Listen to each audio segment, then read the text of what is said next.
أعزائي المشاهدين في برنامج أمريكا بالمصري وحلقة جديدة من ستاينواي في نيويورك.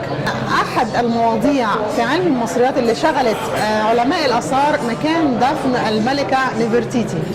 كان في تصريحات للوزير المصري منذ عدة أشهر بعد عمل مسح راداري أنه هيكون في كمية من البيانات والمعلومات هتطرح نتائجها، لكن احنا النهارده بننتهز فرصة وجود وزير سابق متخصص في علم الايجيبتيولوجي. الكلام يعني عليه يطول، بيحظى باحترام وتقدير عالمي. معانا ومعاكم الدكتور زاهي حواس، اهلا بحضرتك ومنورنا. انهي بقى بتحب انهي اكتر، نقول الوزير السابق ولا عالم الاثار ولا الدكتور زاهي حواس؟ حضرتك طبعا سمعتني في المقدمه بقول انه كان تم عمل انا طبعا سمعت، لكن انا عايز اقول لك حاجه. اتفضل. ان موضوع نفرتيتي ده كان عباره عن بالونه ماليش اي اساس اطلاقا.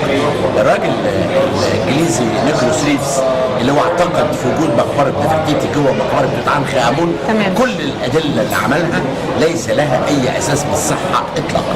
الحاجه الثانيه المهمه ان الرادار لما قال لك الاول في 50% احتمال وبعد كده 90% احتمال وفي مواد عضويه، الكلام ده مش مظبوط اطلاقا. انا جبت احد المتخصصين في الرادار الامريكان درسوا الرادار الياباني، قالوا الرادار الياباني ما بينش اي حاجه ورا الجدار اطلاقا.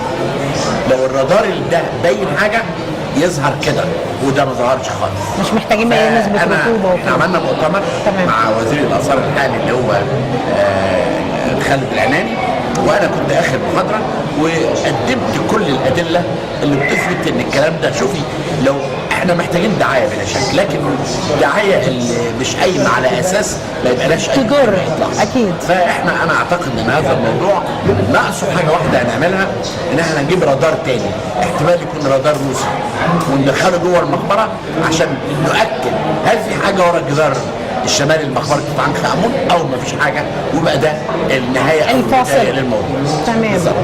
حضرتك قدمت استقالتك ايام الثوره بعد نهايه وزاره احمد شفيق، وحصل نهب للاثار مصر، وقلت انت غير قادر على حمايه اثار مصر، ده حقيقي؟ هو طبعا يعني انا ما اعتبرش اللي حصل ده ثوره. 25 يناير دي ليس لها صله بالثورات اطلاقا، لان اي ثوره في الدنيا بتحافظ على البلد ما تحافظش عليه. البلد نهبها الحراميه ونهبها الاخوان ونهبها اللصوص، واهم حاجه كان الاثار. المتحف المصري دخلوا لا يقل عن 3000 واحد ليله 28 بالليل، والحمد لله انا اتصلت بالليل بالقوات المسلحه بعد قوه بالصعقه قدرت تحمي المتحف، واكتشفنا في النهايه ان المتحف ده ناقص منه 54 قطعه. قلنا نرجع اغلب القطع المسروقه، مش ناقص غير 17 قطعه عباره عن تماثيل بronزيه صغيره. لكن طبعا الحمد لله المصيبه الكبيره اللي خوفتني هو هجوم الناس على مناطق الاثار. الناس العاديه بنوا مباني على الارض الاثار، بنوا مقابر على ارض الاثار. والحاجه المصيبه بقى ان الناس مصر الحديثه مبنيه فوق مصر القديمه، فالناس بدات تحفر في ده حقيقي. احنا اتفرجنا على برنامج هنا، عندهم اعتقاد فظيع ان هناك الكنز والزئبق الاحمر. مفيش حاجه اسمها الزئبق الاحمر. هم بيعتقدوا ان في ماده سائله موجوده في حلق الموميا، بيقولوا ان دي لو اي واحد حصل عليها ممكن يسخر بها الجان، ممكن ان هو يشفي المرضى. طبعا ده كله اعتقاد ماليش اي اساس في الصحه، لكن ده مسيطر على دماغ الناس من كل مكان، وبالتالي بداوا يحفروا في كل حته. انا لو اوريك صوره مصر في 2010 بالجو وصوره مصر في 2000 مرعبه هتتخض ان هناك كان حفر في كل مكان وهناك نهب في الاثار في كل مكان. وانا بقول ان في 2011 و12 خرج لا يقل عن ثلث اثار مصر اتهربت للخارج في اثناء الانفلات الامني كانت بتتباع على الايدين في كل حته. انا لسه الصغير احمد فاروق القنصل العام في نيويورك بيرجع لنا احمد فاروق حاجات كتير جدا، كل دي كانت مسروقه بعد الثوره او بعد اللي بيقولوا عليها الثوره دي. حقيقي. طبعا حضرتك شاهد مهم على مرحله يعني من اخطر مراحل مصر، ونحب نستقي منك طبعا المعلومات من المصدر. يعني حضرتك فرصه موجود معانا انه فتره الثوره وما بعد الثوره اللي حضرتك مش معترف بيها انها ثوره، احنا قلنا يعني اتنهبت فيها اثار مصر، وكمان السياحه تعرضت يعني لوعكه لحد دلوقتي مش عارفين نخرج منها. شوفي انا يعني انا بقول ان احنا عشان نخرج من السياحه دي لازم ان احنا يطلع قوافل من المصريين. شوفي انا لو واحد امريكاني شاف واحد مصري بيقول ان مصر سيف وامان، الناس هتيجي.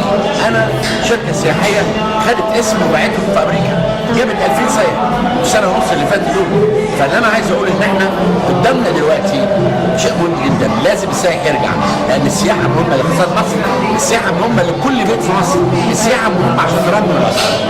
فواجب كل مواطن مصري ان احنا نبقى سفراء نعرف الناس ونبدا نتكلم، لان فعلا انت لو جيت مصر المناطق الاثريه في منتهى الامان. انا كل الامريكان اللي بقابلهم في اخر زياره بيبقوا ماشيين الليله بالليل بيعيطوا من جمال مصر، لان مصر دي اجمل بلد في الدنيا.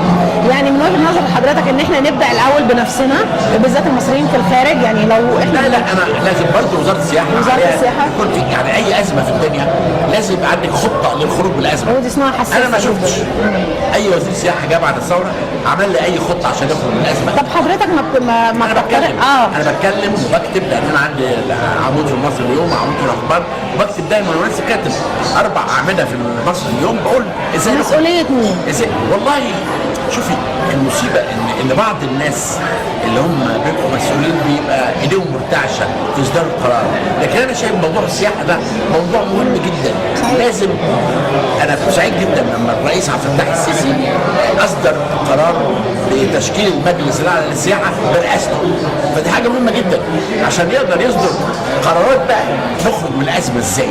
لازم تقولي 1 2 3 4، لو عملنا رولي هنخرج من الازمه والسياحه ترجع تاني. طب حضرتك بخبرتك الكبيره والواسعه ويعني انا بعمل اللي عليا. انا بقول لك انا جبت سائح امريكاني في السنه ونص اللي فاتت، لسه مستنيين من حضرتك اكتر، ولسه في سبتمبر الجاي هيبدا امواج شهريه، لكن ده مش كفايه. لا مش كفايه، لازم يكون عندنا 10 مليون سائح في السنه، لان بقول لك السياحه اللي بيمسح الجزم كذا صناعه هي بتبقى ده كل انسان الاكل كل انسان يعمل في مصر وكل شاب مرتبط بيه. انا لسه واحد في زخانه بيقول لي السياحه هترجع امتى؟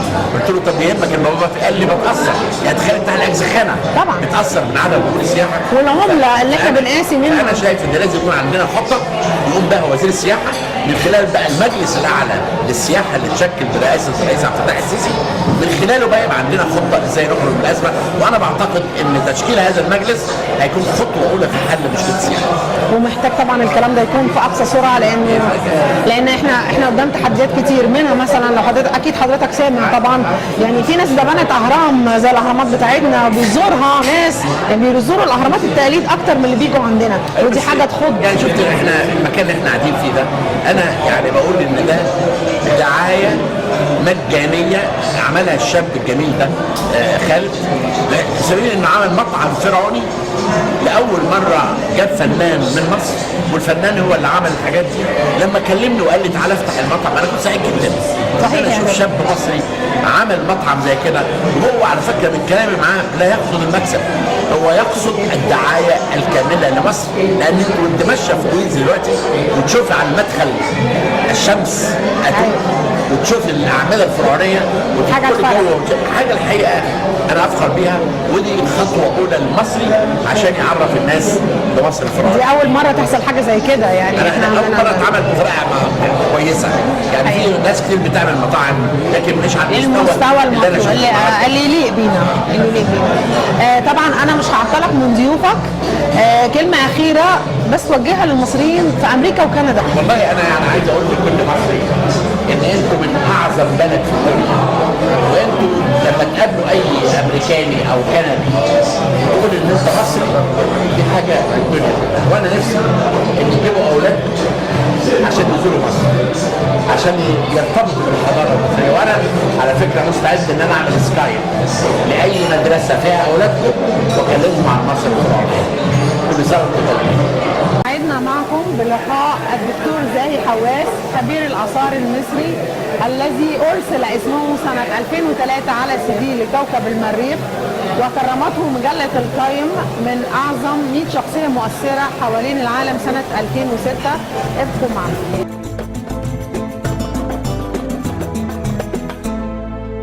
مفيش حاجة ثابتة، الشر والخير، الحب والكره، الإخلاص، الخيانة، كل حاجة ممكن تتغير في ثانية، وأنا اتغيرت في سنة بحالها.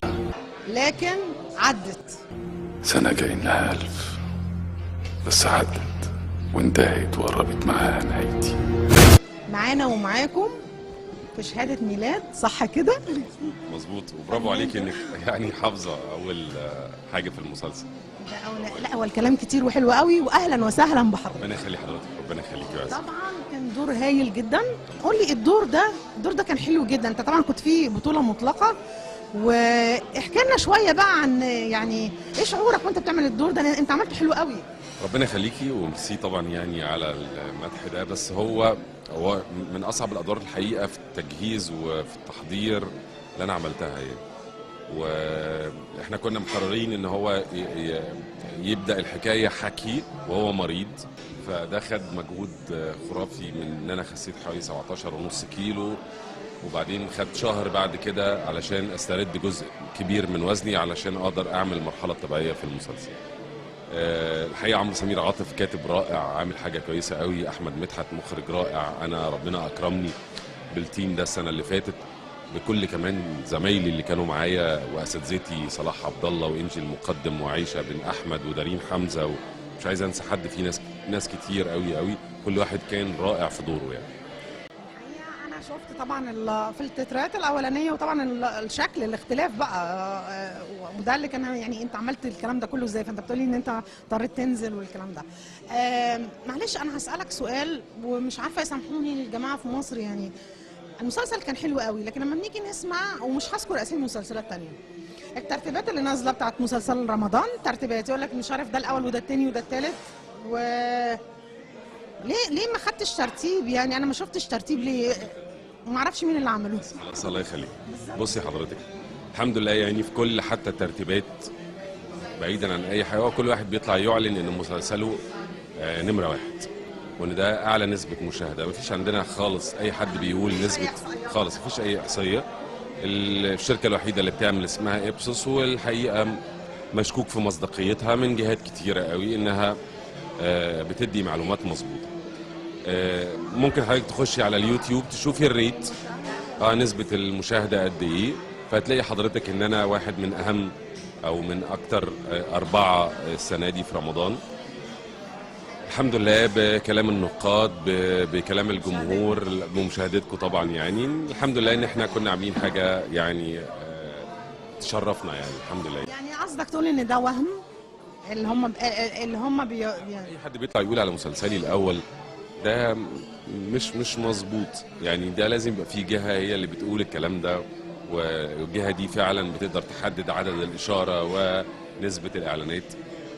حضرتك بصي على المسلسل بتاعي في اول رمضان، وبصي في مثلا بعد 10 ايام نسبه الاعلانات زادت قد ايه، بصي على نص رمضان نص قد ايه. الحمد لله يعني، الحمد لله. حاجه مهمه كمان، انا ما بقارنش مسلسلي باي حد تاني، ولا اقدر اقيم مسلسلي بالنسبه للاخرين.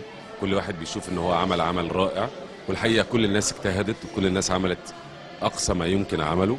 انا فرحان بمسلسلي وفرحان بالمجهود اللي انا عملته وفرحان برد الفعل.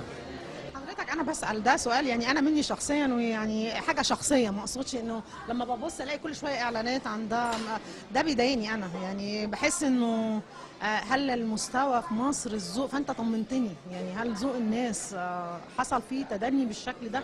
anyway فانت طمنتني خالص، مفيش الكلام ده. لا لا لا لا لا يعني بصي، صعب ذوق المصري يحصل فيه تدني. لا صعب صعب صعب. لا ده شعب ذكي وواعي، وده تراثه ودي حضارته وده في جيناته. كل الفن العظيم ده في الجين المصري الاصيل، فمستحيل. بس قول لي بقى بعد الدور ده انت هتعمل ايه يعني؟ ربنا يستر يعني، بنحضر. هتبقى حاجه صعبه ان شاء الله، حاجه صعبه قوي ان شاء الله يعني، ان شاء الله. طبعا طبعا انا سعيده جدا بمقابلتك النهارده، بس هسالك سؤال اخير، انت بتعمل ايه في امريكا، شغل ولا فسحه ولا ايه؟ لا لا، جاي بس فسحه ويعني بنحاول بس كده الواحد يعمل ريلاكسيشن شويه بعد المجهود الفظيع ده يعني. بشكرك جدا واهلا بيك في برنامج امريكا من مصر. ميرسي.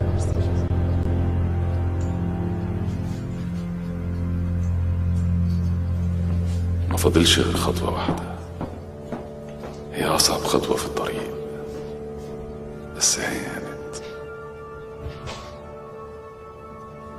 والدنيا بعدي هتفضل موجودة، والناس هتفضل عايشة نفس الوقت، بس أنا هبقى حر، أنا هبقى حر. مساء الخير يا استاذ خالد، وكل سنه وحضرتك طيب، ولتاني مره في اقل من شهر احنا هنا. كلمني عن الايفنت بتاع امبارح والنهارده، وكانت ايه المناسبه وجات لك الفكره ازاي؟ والله الفكرة طبعا جات لي بسبب ان المحل كله شغل فرعوني من آثار مصر كلها، والايفنت ان من زمان بحضر فيها، ولحد ما جه الوقت المناسب اللي يناسب الاستاذ زاهي حواس، يعتبر السفير بتاعنا، سفير السياحة في كل دول العالم، ان هو قال لي ان هو ممكن يجي امريكا في الوقت ده، فالايفنت حصل على هذا الاساس. وامبارح طبعا شرفنا السفير المبجل استاذ احمد فاروق، اللي هو يعني مش عارف اقول لك يعني شغال سياحه ودبلوماسي وكل حاجه، يعني راجل محترم جدا ونشيط، يعني من انشط السفراء اللي شفتهم هنا في نيويورك في ال 26 سنه اللي فاتوا.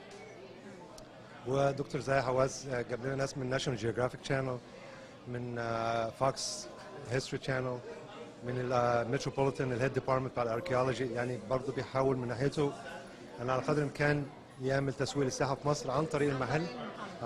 وفي نفس الوقت أنا يعني الناس بتيجي بالنسبه لزاهي حواس هنا بنديهم ورق باردي، بنديهم بروشور على الوضع في مصر. دكتور زاهي حواس ما فيش شك طبعا يعني قامه وقيمه، وهنا بيحترموه جدا وبيحظى باحترام عالمي الحقيقه.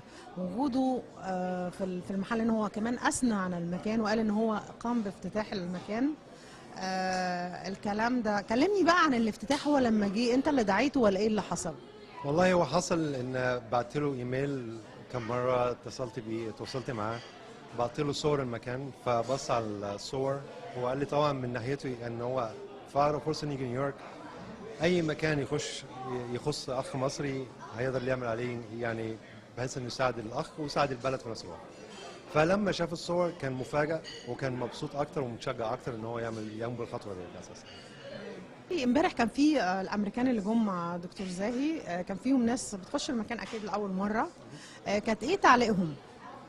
تعليقهم لك سيف في ابسط حاجه، ان الجنتلمان اللي هو كان ماسك الناشونال جيوغرافيك شانل اول ما دخل قال لي انا دلوقتي ناقص حاجه واحده بس، عايز الجو بتاع مصر عشان انا كده في مصر. يعني ما حرمتهمش بحاجه، صعيدي وتنوره الصعيدي والتنوره والاكل، هو بيطلب الاكل بيطلبه بالعربي، اديني ملوخيه، عايز حمام، عايز فطير، بس بقول لك يعني قال لي لو الازاز ده ما بيبينش الشارع يبقى انا قاعد في مصر.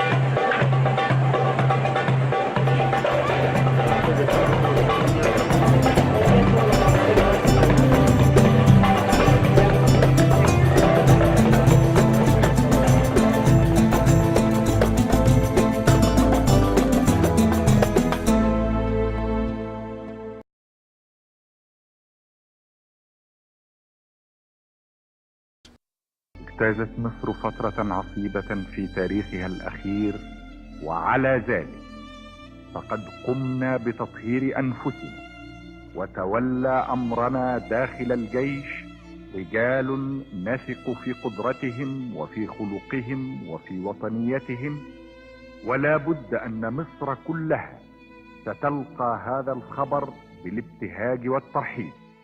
ومن داخل القنصلية المصرية في احتفالات العيد القومي المصري هيكون لنا لقاء مع القنصل العام سيادة السفير أحمد فاروق. كل سنة وحضرتك طيب ومصر كلها طيبة. ربنا يخليك، كل سنة وانتم طيبين جميعا. أهلا وسهلا. أهلا بحضرتك. نحب بس نعرف، وبالذات عشان الأجيال الجديدة والناس اللي بتتفرج علينا كلها، ليه اتخذنا من ذكرى ثورة يوليو، أو نقول التاريخ بتاع ثورة يوليو بالتحديد، إن احنا اتخذناه كعيد قومي لمصر؟ الحقيقة ثورة يوليو طبعا هي الثورة المصريين قاموا بيها وشعروا انهم في اول مرة في التاريخ بدأوا يحكموا نفسهم بأنفسهم، وهي ثورة يعني أدت إلى تغييرات ليس فقط في مصر ولكن في العالم الثالث كله. ومش عايز أقول العالم الثالث، العالم اللي هو اللي كان مستعمر من القوى الاستعمارية. فحصلت ثورة يوليو دي أثرت في تاريخ البشرية يعني، فدي طبعا حاجة نفتخر كلنا بيها وبنحتفل بيها كل سنة، وأصبحت عيد القومي لجمهورية مصر العربية. أهلا بكم. اهلا بحضرتك، وانا شاكره جدا. احنا ده طبعا الناس كلها بتسال انتوا ليه مهتمين قوي بذكرى يوليو، فهو زي ما حضرتك قلت هي ذكرى مرتبطه باحداث كتيره عربيه وعالميه. كل سنه وحضرتك طيب والف شكر. انا متشكر ليكم جدا، متشكر على تشريفكم، ودايما ببقى فخور بهذه الجاليه العظيمه في كل المواقف وفي كل الاحداث اللي مر بها الوطن في الداخل او في الاحداث اللي بتمر هنا. دايما بتثبتوا كجاليه مصريه في الخارج في نيويورك انكم على قد المسؤوليه وانكم وطنيين الى اقصى درجه. اشكركم وكل عام وانتم بخير. دكتور طلعت عبد المنعم، استاذ طب الحرج للاطفال بجامعه نيويورك، ومهاجر من مصر من حوالي 32 سنه، متزوج وعندي 4 أطفال. أنا اتولدت 59 يعني 7 سنين بعد الثورة، بس احنا الجيل اللي نعتبر استفدنا من الثورة كويس من جهة التعليم، والتعليم الممتاز والمجاني. هو مش مجاني بس، ما هو التعليم دلوقتي مجاني، بس مجاني وممتاز. الثورة لغت حاجات كتير، ساوت ناس كتير، ادت فرص لناس كتير، عملت علماء لمصر، أثرت. مفيش كلام، مفيش كلام في كل المجالات. يمكن العصر الذهبي لمصر في كل هذه المجالات في الستينات والسبعينات، سواء كانت رياضية أو ثقافية أو علمية. الثورة عملت لنا كرامة زي ما حضرتك قلت، كان ليها مبادئ وكان ليها إنجازات. تقريبا هي حققت أهم حاجة تفتكرها من الإنجازات دي. لا، أهم حاجة من الإنجازات ديت التعليم المجاني والثقافة للمصريين. وارفع رأسك يا أخي فقد انتهى عهد الظلم. ده كمقولة الرئيس الراحل عبد الناصر، ارفع رأسك يا أخي فقد انتهى عهد الظلم والطغيان. 23 يوليو بتعني للي حضرها أو اللي عاصرها أو حتى اللي استفاد من إنجازاتها الكتير والكتير. مساء الخير وكل سنة وحضرتك طيب، ونعرف المشاهدين بيك. أنا ياسين العيوطي،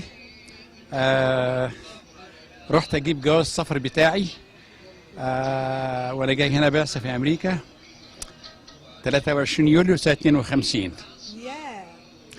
وفي ذاك الوقت كنت أنا بدرس في مدرسة النقراش النموذجية في حدائق القبة، وكان من تلامذتي أولاد المرحوم محمد نجيب.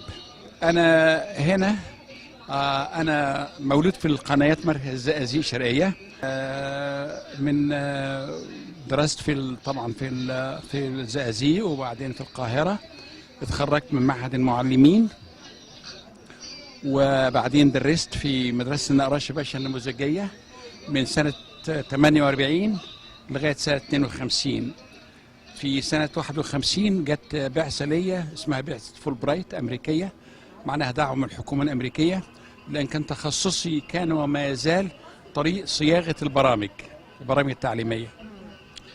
على أي الحالات أنا هنا في الحكومة المصرية بعد ما انتهت البعثة هنا مدة 2 سنين رشحتني للأمم المتحدة، والتحقت بالأمم المتحدة في يوليو سنة 54، وتدرجت في المناصب السياسية في الأمم المتحدة إلى أن وصلت مدير سياسي للإدارة الإفريقية في الدائرة السياسية في الأمم المتحدة.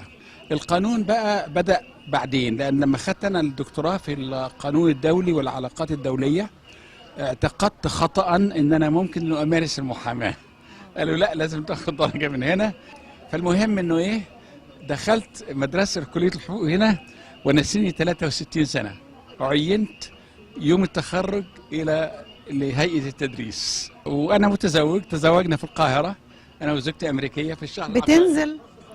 بنزل مره او مرتين في السنه ان شاء الله. هكون في القاهره السنه دي من يوم 5 ديسمبر لغايه 22 ديسمبر. عندي 3 اهتمامات. الاهتمام الاول هو مصر بتاعه الثورتين التوأمين، ثوره يناير وثوره يونيو 30 يونيو. والاهتمام الثاني هو الإسلام، الشريعة من الوسطية الكريمة. والشيء الثالث العلاقة ما بين أمريكا ومصر. معانا الفنان رضا عبد الرحمن اللي من ساعة ما جه هنا أمريكا بيحضر مناسبات وطنية كتير، ومدام رشا والفنانة برضو رشا طاهر زوجة الفنان رضا عبد الرحمن. كل سنة وانتم طيبين. وحضرتك بخير يا رب، ومصر بخير إن شاء الله. قولي لي، انت من ساعه ما جيتي هنا انا شفتك في اكتر من في كل الاحتفالات اللي انا رحتها تقريبا، صح مش كده؟ بتعملي ده من باب انت حابه تندمجي، ولا يعني احكي لي ليه بتيجي الاحتفالات دي؟ طبعا حابه اندمج مع الناس، وحابه ان انا احتفل، يعني ابقى مشاركه في الاحتفالات. مش عشان ما تحسيش بالغربه؟ طبعا برضو بتعوض عندك شويه الحته دي؟ اكيد لما بتلاقي مصريين حواليكي ويبقى في احتفال، خاصه لما تبقى مناسبه يعني اساسا انت لسه جايه طازه، يعني وراكي يعني طبيعي اللي بيبقى جاي اقصد اقول لك عايز اشوف حاجات بقى مختلفه. انا شايفاكي لا في وسط المصريين. لا خالص، لا مش عايزه اشوف حاجه مختلفه، عايزه اشوف مصريين برضو. ايه رايك؟ احنا سمك ما بيطلعش من الميه كده. سواء القنصليه المصريه كمان في نيويورك هنا عامله زي بيت المصريين كده. فهو الحقيقه السفير احمد فاروق على طول معانا في الايفنتات. يعني لما بنعمل مهرجان كرفان اللي بنعمله كل سنه، السفاره هي اللي بتعمل الريسبشن بتاعه. ففي رعايه كامله لينا، يعني حتى لما بنعوز حاجه احنا بنجيله عشان يسهلها لنا. فالطبيعي ان احنا نكون متواجدين هنا بشكل مستمر. يعني كنت بكلم مع حد قال لي احنا الجيل اللي استفدنا من انجازات الثوره. انت حاسس ان انت كان ليك اي استفاده من 23 يوليو؟ غير طبعا التعليم ومجانيه التعليم والكلام ده. هي مجانيه التعليم كانت كفن عشان المعلومه دي خاطئه شويه. مجانيه التعليم بشكل عام قبل الجامعه كانت من قبل 23 يوليو ما تحصل يعني. بس هي نسبت ل 23 يوليو كده عشان يمكن التعليم الجامعي، فيلم رد قلبي والحاجات دي. لكن انا اعتقد من انجازات ثوره يوليو ان هي جابت حكومه. لا الفنيه طبعا كبيره. لا هي على المستوى الشعبي جابت لاول مره حكومه مصريه تحكم مصر. دي كانت ده انجاز في حد ذاته. لكن على المستوى الفني ما ننساش ان هي طلعت جيل رهيب من الفنانين التشكيليين، منهم حامد ندى وعبد الهادي الجزار. انا عايزه اسمعه منك. وعملت حراك وطني كبير ناحيه عمل فن قومي مصري. كان في رغب عياد وكان في يوسف كامل، ويعني كان في حصل من خلالها انجازات كبيره جدا الحقيقه. حصل نهضه ثقافيه كبيره، وكان سببها طبعا انشاء وزاره الثقافه، لان هي حصلت بعد ثوره يوليو. وكان اول وزير ثقافه ثروت عكاشه، ده يعني عمل انجاز رائع. يعني اتمنى ان مصر دلوقتي تهتم بيه، اللي هو 500 بيت ثقافه على مستوى مصر. هي بيوت الثقافه دي وان شاء الله يعني فعلا بعد الثوره هي دي المفروض تكون هي اللي بتقاوم الارهاب في مصر النهارده. قولي لي بقى اخر اخبارك الفنيه. لا ولا حاجه. راين لا انا سامعه انت قلتي لي في معرض عندكم. ده معرض رضا. لا معرض رضا يبقى معرض. طبعا يوم 13/8 ان شاء الله، 13 اغسطس اللي جاي ان شاء الله باذن الله. انا كل سنه وانتم طيبين، سعيده ان انا بلتقي بيكم في كل مناسبه، وان شاء الله نلتقي بيكم في المعرض 13 اغسطس ان شاء الله. عايزه اقول لك حاجه كمان، انت كمان انا بشوفك في كل المناسبات اللي ليها علاقه بمصر، وبجد فعلا بتعملي مجهود جامد قوي. اللي ملوش انتماء لوطنه الاصلي ملوش يعني عمره ما هيبقى له خير في اي حاجه ثانيه. ده صحيح، واشكرك وبالتوفيق ان شاء الله. كل سنه وانتم طيبين. مساء الخير، ونعرف المشاهدين بحضرتك. مساء باهر شعراوي. انا تعرف يا استاذ باهر، بس انا يعني عشان المشاهدين اللي ما يعرفش حضرتك. حاليا انا مذيع في الراديو والتلفزيون، وانا خدمت في ولايه نيويورك 29 سنه وشهرين، وقبليها كنت في بنك، وفي شركة كمبيوتر. بس بالنسبة للميديا أنا في الراديو بقالي 40 سنة، في بنزيع في 89 بالظبط 89.5 FM every Sunday from 4 to 6 p.m. عندنا رصيد هائل من الاغاني الوطنيه، بتحرصوا ان انتوا تبثوا حاجه زي كده في المحطه بتاعتكم؟ طبيعي في اغاني من ايام الثوره بتفكرنا بالثوره وايام جمال عبد الناصر، وبنحطها طبعا، دي موجوده في المكتبه بتاعتنا. بتقصد بتحطوها باستمرار من غير لا، لما يكون في مناسبات يعني. تمام. والحال نفسه بالنسبه لكل الدول العربيه، يعني كل حد بالرصيد ما عندناش افتكر حاجه تخص احداث عربيه. عندنا اكتر حاجه عندنا مصريه الحقيقه. وهي يعني مصر اللي كانت هي يمكن سبب في حركات تحرر بلاد كتير وقتها، لكن الثوره الوحيده اللي افرزت كل النشاط الثقافي والفني الهائل ده. طبعا دي هوليود الشرق.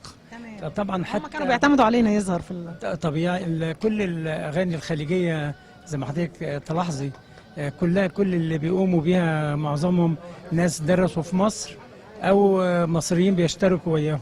صحيح. دايما حتى في الخليج وبعدين مصر ليها امتداد حتى في افريقيا دلوقتي.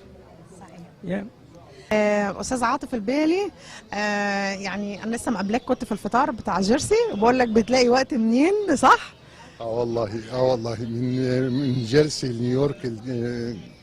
الله يكون في عونك. انت عارفه الاعلاميين ودايما شايفك هنا في كل مكان بروحه. ما انت انا لسه حد بيقول لي الكلام ده. لا فعلا مجهود جميل جدا بتقوم بيه يا استاذه حنان فعلا. متابعنا؟ طبعا. سيادتك بتقولي عليه العيد القومي لمصر. انا ما بعتبروش عيد قومي لمصر. بس انا اللي عايزه اعرفه. لا انا ما بعتبروش عيد قومي. انا عيد القومي بتاع مصر اللي انا بعتبره 6 اكتوبر، يوم انتصارنا على الاعداء. ده العيد القومي لمصر. لكن عيد ثوره 23 يوليو دايما انا مع الملكيه؟ اكاد اكون ولذلك بتلاحظي ازاي اول واحد، عشان انا من الصبح كل الناس بتتكلم على الانجازات. حضرتك بالظبط. لا شرب احمر اهو يا جماعه. لا شايفك لابسه اسود زي طيب استاذ عاطف، ليه ثوره 23 يوليو نقلتنا من حال لحال، من دوله مدينه لانجلترا لدوله مديونه لطوب الارض. نقلتنا من دوله الملك فاروق كان بيودي معونه للسعوديه في التكيه السعوديه، لدوله بتشحت من السودان واثيوبيا. لا، هل ده راجع للثوره؟ ما هو انا يعني كان في طفره، فبعد الثوره عملت انهت الطبقيه، كان في تقدم على كل المجالات. يعني والدي ووالدتي اللي عاشوا ايام الملك لما قامت الثوره فرحوا بالثوره، لكن الفرحه بتاعتهم ما استمرتش اكتر من سنه او سنتين. يعني بعد ما ظهر الاعتقالات وبعد ما ظهر يعني بعد مارس 54 بالظبط انقلبت الثوره الى حكم وقتها مش كان في الجلاء؟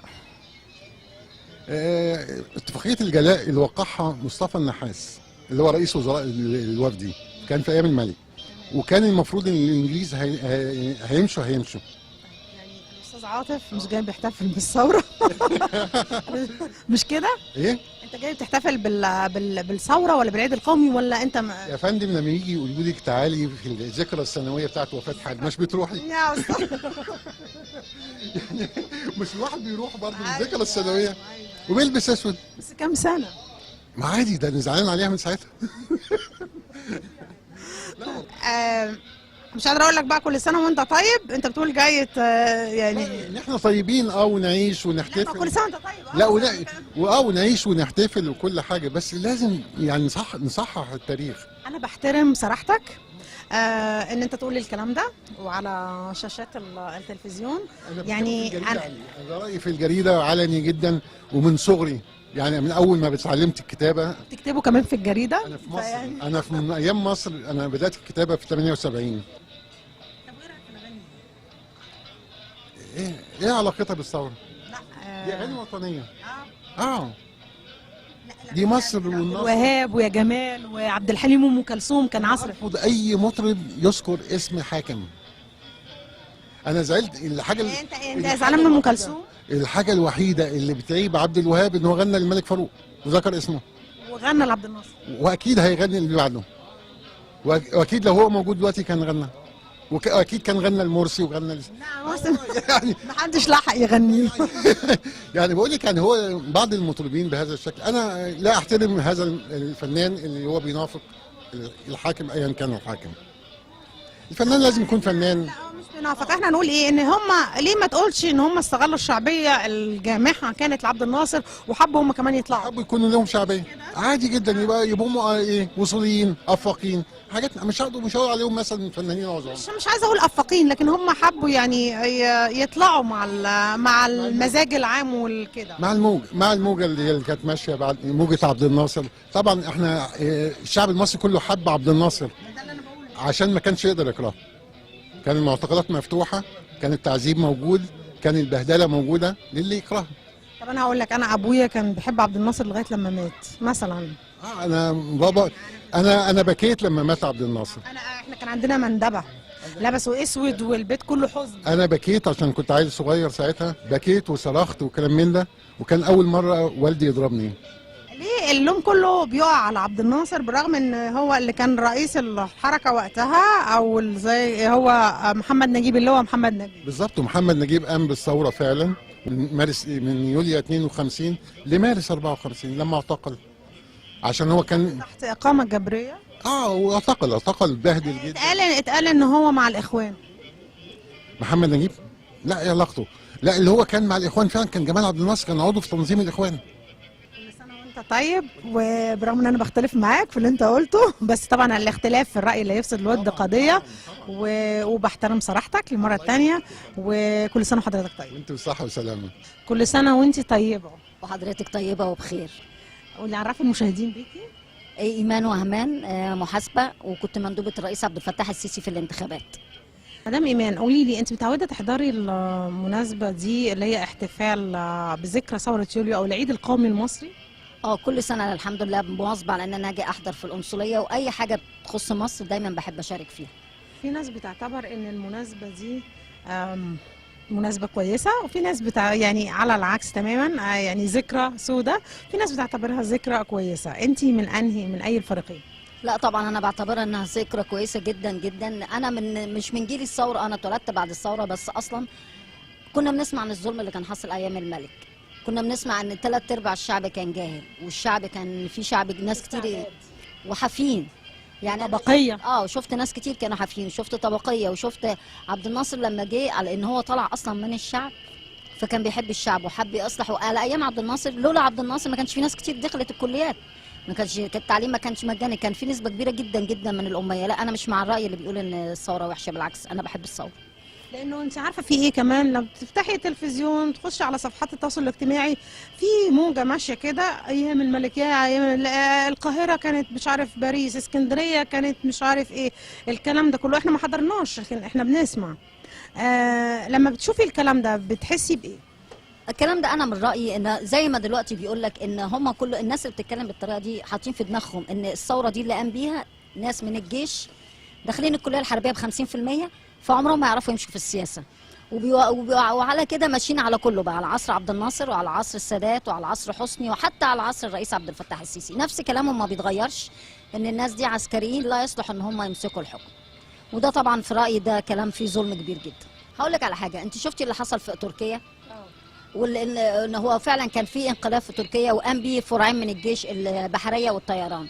اول ما الثوره قامت وبعد ما حصل الانقلاب والانقلاب فشل، كل الناس اللي ضد الحكم مصر هنا، هو السيسي بالذات، قالوا لك شايفين، انا واحده من الناس جالي على الفيسبوك يقولوا لي اهو يا سيساويه الثوره فشلت، كأن احنا اللي قومنا الانقلاب. بعد كده ايه اللي بيحصل دلوقتي لما الثوره بتاعت تركيا فشلت؟ هو بقى ديكتاتور، وديكتاتور كبير جدا جدا.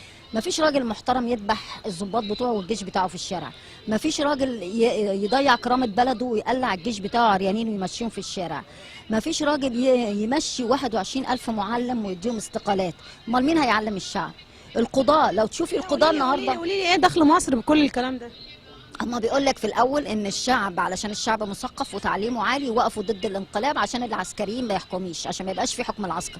ماشي، ما فيش حكم العسكر، طب انتوا راضيين عن الدكتاتور اللي اتولد دلوقتي؟ وبعدين ايه ده بينفذ نفس مخططات داعش. احنا ما شفناش حد بيذبح في الشارع الا بتوع داعش، وهو عامل زي الشعب هو اللي عاوز. طب منع صلاة الجنازة، طلع أمر ممنوع الصلاة على المسلمين اللي ماتوا، ممنوع يدفنوا على الطريقة لسه ممنوع صلاة الجنازة. هل الشعب اللي قال كده؟ بقول لك ايه، مالناش دعوه باردوغان ده يروح في داهيه. يعني انا عن نفسي ما احبش انه الشكل اللي هو لا اولا هو عنده البوصله يعني باظت خالص، ما اعرفش ايه اللي خلاه يتكلم على السيسي اصلا. الحاجه الثانيه انه ما فيش رئيس يتكلم على رئيس تاني حتى لو هو شايفه ان هو عدو يتكلم بالطريقه دي. يعني هو كده ما قولي لي بعد الفترة اللي جاية دي انت متفائلة باللي بيحصل في مصر؟ ان شاء الله طبعا. انا مهما حصل، بصي مهما يحصل، كل الثورة الفرنسية لما قامت قعدت 40 سنة عشان يبقى فرنسا يحصل فيها صح. احنا الحمد لله قعدنا 5 سنين متخبطين ومتبهدين، بس بعد كده الثورة ماشية شغالة. وبعدين السيسي بيعمل انجازات، يمكن انجازاته مش باينة قوي، انما بعد كده هتبان. كل سنة وحضرتك طيب يا باشمهندس ناجي. طيبين. قول لي بقى، عارف المشاهدين بيك. ناجي سليمان مهندس، وانا سنة 56 كان عندي 19 سنين، وفاكر والله زمان يا سلاحي، وفاكر باسم الأمة رئيس الجمهورية تؤمم الشركة العالمية لقناة السويس البحرية، وفاكر عنوان، وفاكر حرب 67، وفاكر حرب 73. ودي عبر لينا الثورة المصرية 23 يوليو غيرت العالم كله، سماها وينستون تشرشل ذا ويندز اوف تشينج. هي اللي جابت الاستقلال وعملت الدول تونس والجزائر وليبيا وسوريا والعراق والحاجات دي كلها، وهي اللي عملت الدول الافريقيه زي نيجيريا وغانا وغينيا والكاميرون، وهي اللي عملت دول في امريكا اللاتينيه زي الارجنتين والبرازيل. الثوره المصريه رائده، ومصر دائما رائده في الفكر. وانا عايز بس اقارن بين الثوره المصريه وجامعه مصر، لان انا من هذا الجيل. الثوره المصريه سنه 52 كان ثوره جيش اظهرها الشعب. الثوره المصريه في 30 يونيو كان ثوره شعب اظهرها الجيش. صح. انا عايز اسال حضرتك عن حاجه بقى بمناسبه الايام واللي بيحصل في المنيا الايام دي، ايه رايك؟ رايي حاجه، عشان في ناس بتحمل السيسي المسؤوليه. انا عايز اوجه النظر لحاجه مهمه جدا. انا مسيحي، واحنا عندنا مشكله كشعب متراكمه مع الوقت، العنصريه والعصبيه، المسيحيين والمسلمين، وديت مع الوقت هتاخد وقت. لان اللي عمله الرئيس السيسي واللي قاله، حتى انا كنت بتفرج على مؤتمر الحزب الجمهوري، قام واحد اسمه جنرال في الجيش الامريكي، هيبقى له منصب كبير، اشاد بدور السيسي واشاد بشجاعته واشاد ببعد نظره. انا عايز اقول ان دي ليها عنصرين. اول حاجه العصبيه، احنا عندنا العصبيه من ايام اخناتون، من ايام القدماء المصريين، ولازم هنفوق منها. ليه؟ طب ما هنشوف سوريا اهي والعراق اهي، هم مسلمين شيعة وسنة بيعملوا في بعض. الحاجة التانية يبقى العصبية الدينية دي حاجة مش كويسة. الحاجة التانية ازاي احنا نقضي عليها؟ هي المحتاجة، انت بتقول محتاجة وقت. هقول لحضرتك الحاجة التانية، من يعادي مصر يعرف ان نقطة ضعف المصريين ان هم يخلوا المسلمين يأذوا المسيحيين. لان المسيحي ما يقدرش يقف ضد المسلم، لو المسيحي وقف ضد المسلم الحق ده واحد مسيحي ضرب يتلموا عليه كلهم. هتيجي مع الوقت، وما نقدرش نلوم على الرئيس السيسي. الرئيس السيسي لما الست في المنيا جروها عريانه ما قالش انها مسيحيه، قال السيده المصريه اللي عملوا فيها كذا كذا كذا هيقدموا الناس، هيجيبوهم ويودوهم المحكمه. لكن احنا ما زلنا بنتكلم لحد دلوقتي بين مسيحي ومسلم.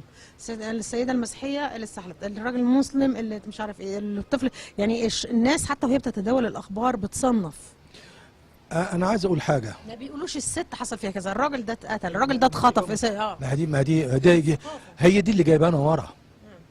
هي دي اللي جايبانا ورا. وانا عايز اقول حاجه، احنا بدانا نطلع من تحت سلطان رجل الدين الكاذب، رجل الدين المدعي، اللي هو لقمة عيشه ان هو يثير الناس مع الوقت. وانا الكلام ده طبعا المسيحي اللي بيموت او بيتخطف محدش يرضى بكده، لكن محدش انا اللي يرضى انا بكده. بتكلم فيه، هل السيسي هيعمل كل حاجه زي ما انتوا عايزين السيسي يشتغل؟ انا مش بتكلم كده بدافع عن السيسي، لكن في حاجه انه الراجل اللي صحى للست دخل السجن طلع بكفاله، اذا القضيه شغاله، يقول لك السيسي مش عارف حصل مين مات، يقول لك السيسي، اي حاجه صغيره او كبيره السيسي.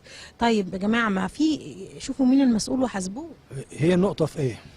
وبعدين بغض النظر بقى مسيحي او مسلم، اللي اتعمل فيه كده ما يتصنفش اصلا. هي النقطة في ايه؟ طبعا في اضطهاد ضد المسيحيين اللي صعيد في اي حتة فيها تجمع مسيحيين. لازم المسؤولين في كل بلد يبقى على قد المسؤولية، ان هم يتصرفوا وان هم يكونوا على وعي، ان هم يلحقوا قبل ما الازمة تبقى ازمة. مسؤولية مين؟ المحافظ مثلا؟ المحافظ ومدير الامن ومجلس المدينة والناس كتيرة. وبعدين احنا في مصر عندنا حاجة مهمة جدا ما ننساش، احنا عندنا في مصر يقول لك كبار البلد. كبار البلد دول لما بيقول له اسكت يا واد اسكت يا واد يسكت. ده اللي الناس مش راضيه عنه. انت مش واخد بال حضرتك انه في عادات عرفيه الناس كلها بتلوم على الكلام ده، بيقول لك فينك، يعني هم بيندهوا على السيسي بيقول لك يعني هتتساب كده المجالس عرفيه. هقول ايه يعني؟ اصل اللي بيحصل النهارده بالنسبه اللي حصل في الزاويه الحمراء وبالنسبه اللي حصل في الخنكه والحاجات دي كلها، ياخدوا حقهم ازاي؟ ناخد حقنا حاجه واحده بس، ان احنا نناشد السلطات وهم هيقدروا في يوم من الايام، لان احنا حكايه ان احنا العدوان قصاد عدوان ده هيخليها اكتر واكتر.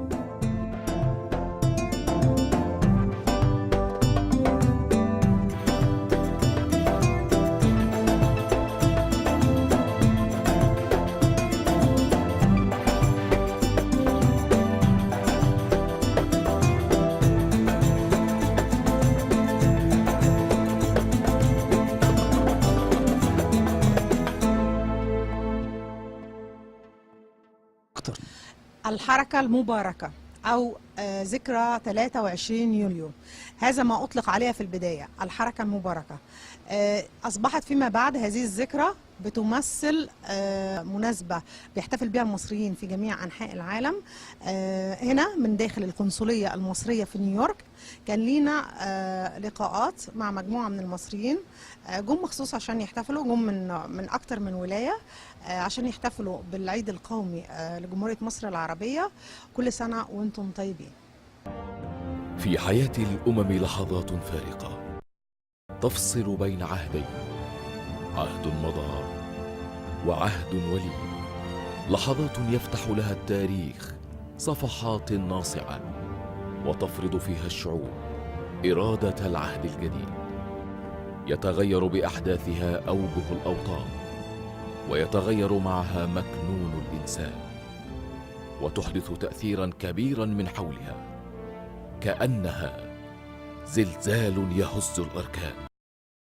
طريق الثورة طريق مصر.